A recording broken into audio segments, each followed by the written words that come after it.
말하는 것이나 자기가 확증하는 것도 깨닫지 못하는도다. 아멘. 할렐루야. 금요일 밤 기도의 자리 가운데 나오신 우리 성도님들을 주님의 이름으로 환영하고 축복합니다.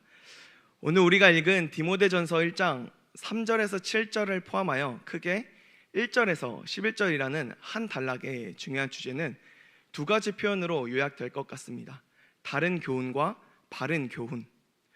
오늘 설교의 주제이자 디모데전서가 우리에게 늘 강조하고 있는 핵심 주제이기도 합니다. 오늘 설교를 통해서 교회 공동체와 우리 각자의 신앙생활에서 따라야 할 바른 교훈은 무엇인지, 버려야 할 다른 교훈은 무엇인지 분별할 수 있는 계기가 되기를 간절히 소망합니다. 디모데전서는 바울이 디모데에게 쓴 편지입니다. 바울이 에베소 교회의 나이 어린 목회자 디모데에게 바른 목회 지침을 알려주기 위해 기록된 목회 서신입니다. 그래서 1절 말씀에 보면 바울이 자기가 저자라는 것을 밝히는 것과 또 2절에 편지의 대상이 디모데라는 것을 우리는 확인할 수가 있습니다. 이를 볼 때 바울이 디모데에게 썼다면 한 사람에게 보내는 어떤 1:1 서신이라고 우리가 생각을 또 할 수 있을 것 같습니다. 특히나 목회 서신이라고 불리는 편지이기 때문에 목회자에게만 적용되는 말씀이 아닐까라는 생각을 가져볼 수 있겠지요. 디모데전서 6장 21절에 보면 이렇게 적혀 있습니다. 제가 읽겠습니다. 이것을 따르는 사람들이 있어 믿음에서 벗어났느니라. 은혜가 너희와 함께 있을지어다. 아멘. 편지를 마치면서 바울은 은혜가 너희와 함께 있을지어다 라고 말합니다.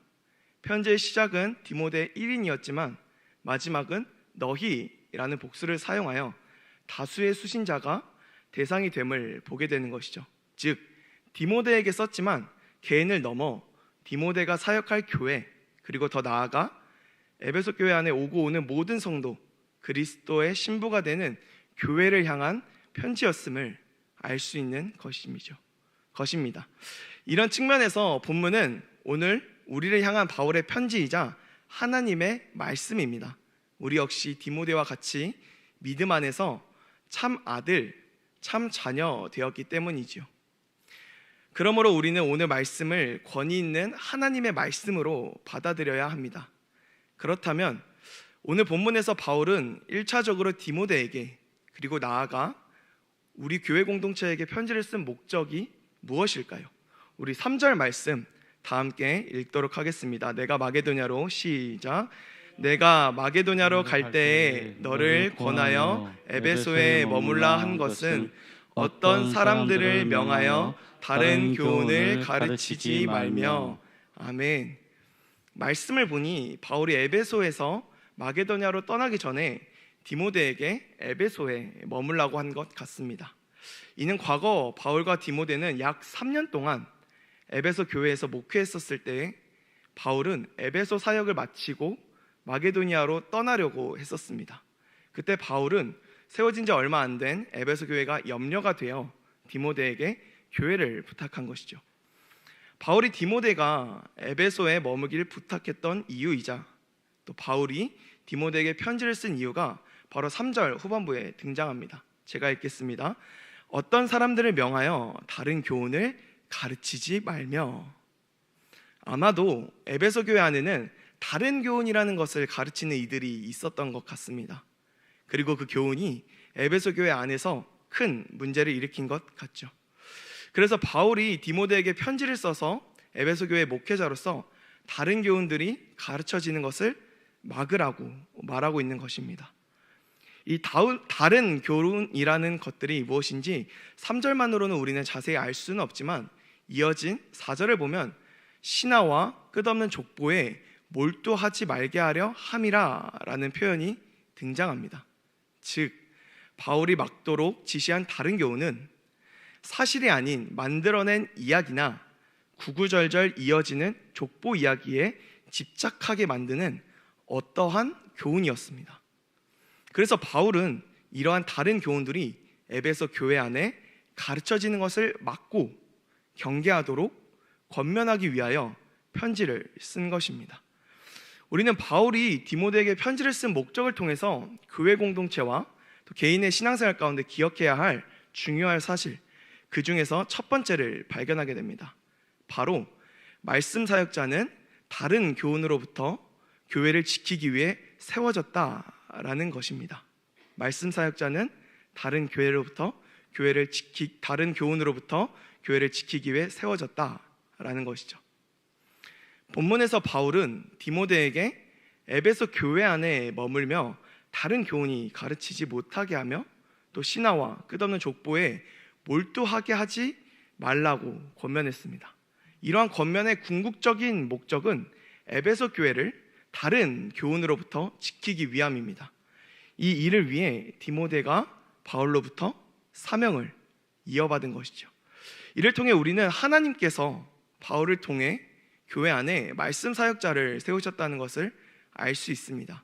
특히 다른 교훈으로부터 교회를 지키기 위해서, 그 다른 교훈이 전파되지 않도록 막기 위해서 교회 안에 사역자, 정확히는 바른 복음을 전하는 하나님의 영광의 복음을 따르는 말씀 사역자들을 하나님께서 세우신 것입니다. 하나님은 교회가 성도들이 말씀 사역자들이 전하는 귀한 복음의 진리를 듣고 진리가 아닌 우리의 호기심을 자극하는 어떤 신비로운 것들에 유혹당하지 않기를 원하십니다. 그러므로 우리는 강단에서 선포되는 진리의 말씀만을 사수하며 계속해서 우리 스스로를 바른 교훈이 가르쳐지고 또 배우는 자리로 나아가야 할 필요가 있는 것입니다. 사랑하는 성도 여러분, 어떠한 다른 가르침들을 적극적으로 경계하고 오직 하나님께서 세우신 말씀 사역자들이 선포하는 진리를 들음으로써 신앙을 보호받기를 소망합니다. 바울의 편지를 쓴 목적을 통해 우리는 하나님께서 교회 안에 다른 교훈이 전파되지 않도록 막기 위해 말씀 사역자를 세우셨다는 것을 알 수 있었습니다. 그렇다면 여기서 우리는 한 가지 질문을 할 수 있을 것 같습니다. 오늘 본문에서 바울이 교회 안에 다른 교훈을 가르치는 것을 막고 경계하라고 하는 이유가 뭘까라고 말이죠. 이 질문의 답을 통해서 우리는 교회 공동체와 개인 신앙생활 가운데 기억해야 할 두 번째 사실을 발견하게 됩니다. 이는 다른 교훈은 하나님의 경륜과 사랑이 아닌 변론을 만들어낸다라는 것입니다. 오늘 본문의 4절 말씀을 함께 읽어보도록 하겠습니다. 신하와 끝없는 족보에 몰두하지 말게 하려 함이라. 시작. 신하와 끝없는 족보에 몰두하지 말게 하려 함이라. 이런 것은 믿음 안에 있는 하나님의 경륜을 이룸보다 도리어 변론을 내는 것이라. 아멘. 바울은 디모데에게 다른 교훈이 가르쳐지는 것을 막을 것을 권합니다. 이는 다른 교훈은 신하와 끝없는 족보에 몰두하게 만들기 때문이죠. 그리고 이어서 이러한 것들은 믿음 안에 있는 하나님의 경륜을 이루기보다는 도리어 변론을 만들어냅니다. 즉 다른 교훈은 하나님의 경륜을 결코 이루지 못한다라는 것이죠. 사랑하는 성도 여러분, 하나님의 경륜이 무엇일까요? 경륜이란 헬라어로 오이코노미아라고 하는데, 이 오이코노미아라는 단어는 집을 뜻하는 오이코스와 관리하다라는 뜻의 노메오가 결합된 표현으로 집을 관리하고 다스리는 것을 뜻합니다. 풀어서 설명하자면 하나님께서 지으신 집, 온 우주 만물을 하나님 자신의 거룩하신 뜻과 계획으로 세상 만물의 운행과 질서, 인간의 구원의 계획과 관련한 모든 것들을 다 이루어 가신다라는 것을 의미합니다.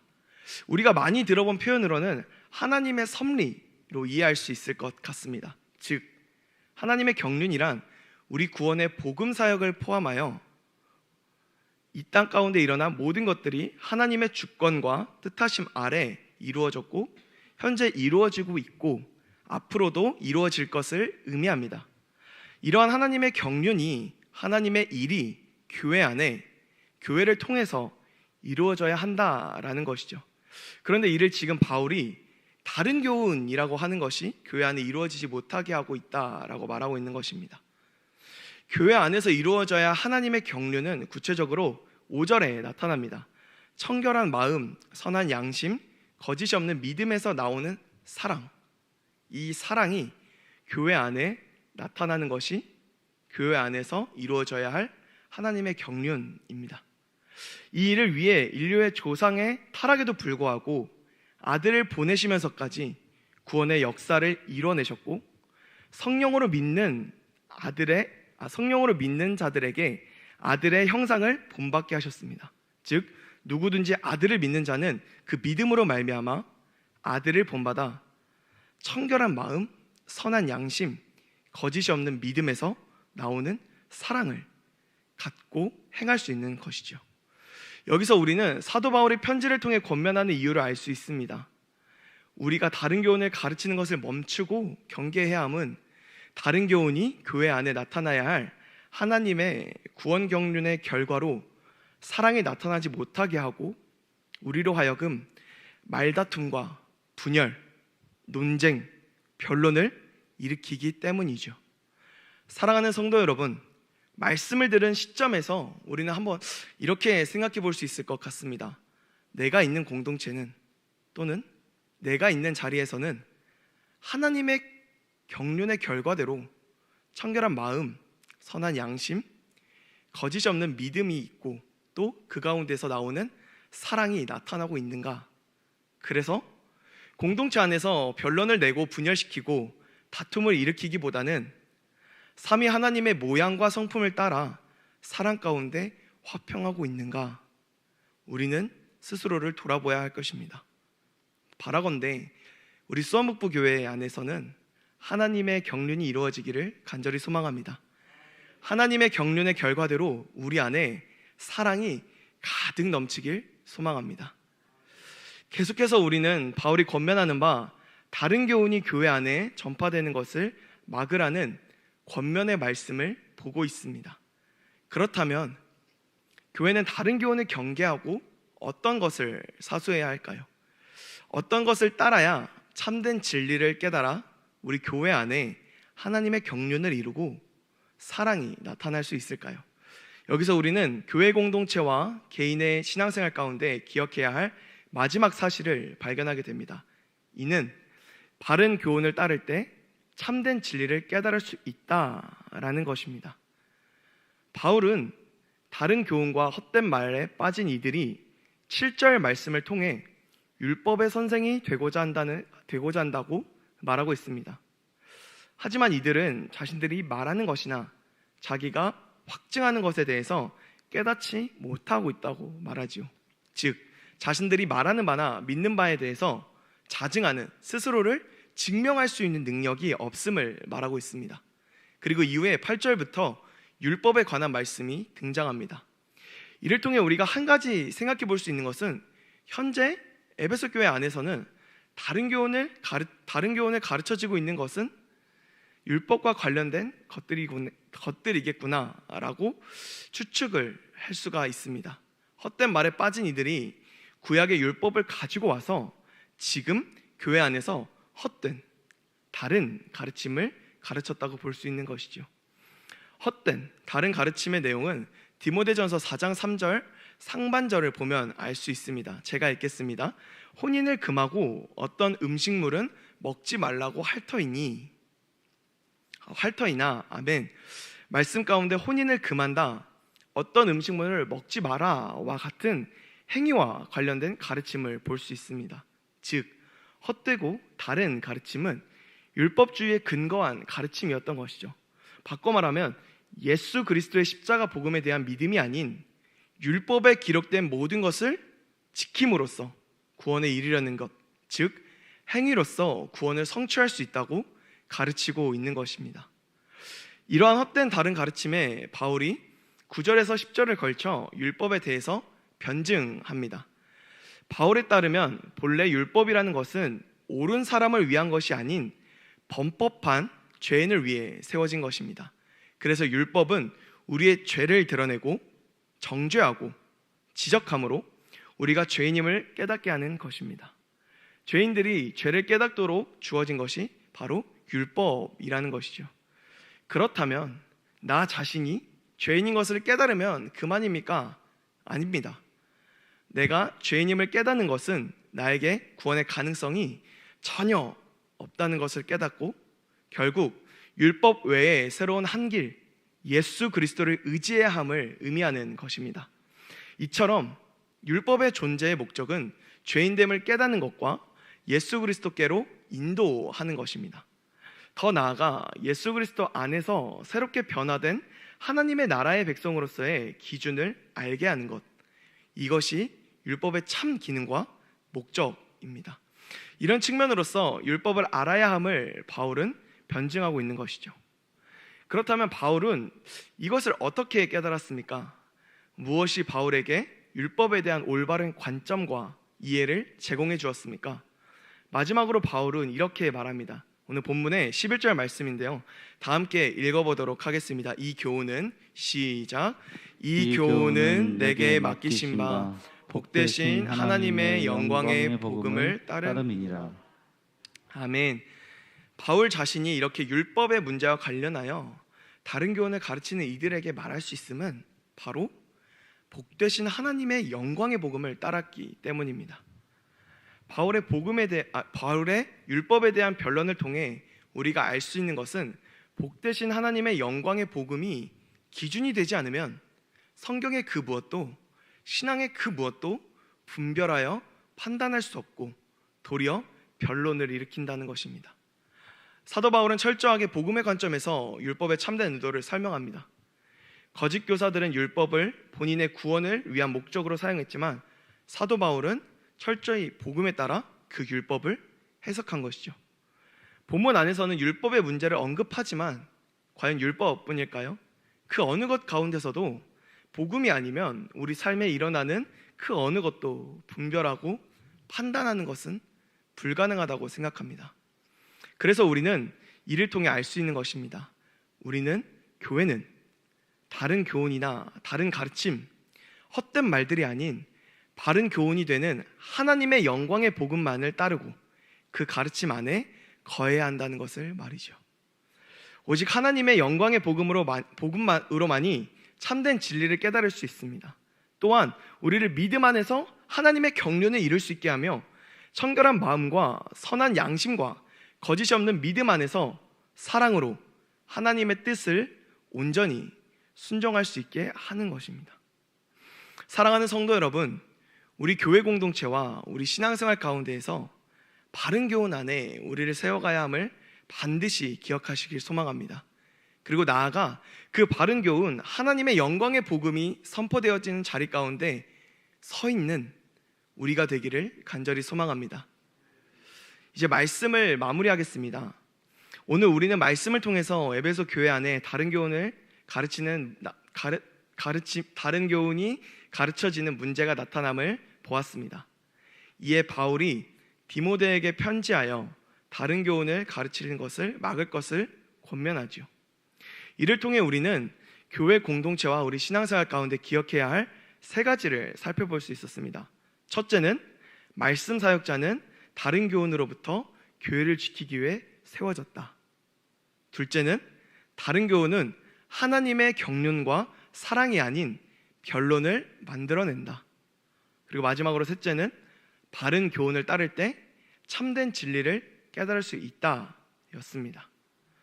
사랑하는 성도 여러분, 이 세 가지 사실을 기억하고 바른 교훈인 하나님의 영광의 복음이 전파되고 가르쳐지고 또 그것들을 배울 수 있는 자리 가운데 우리가 늘 거할 수 있기를 소망합니다.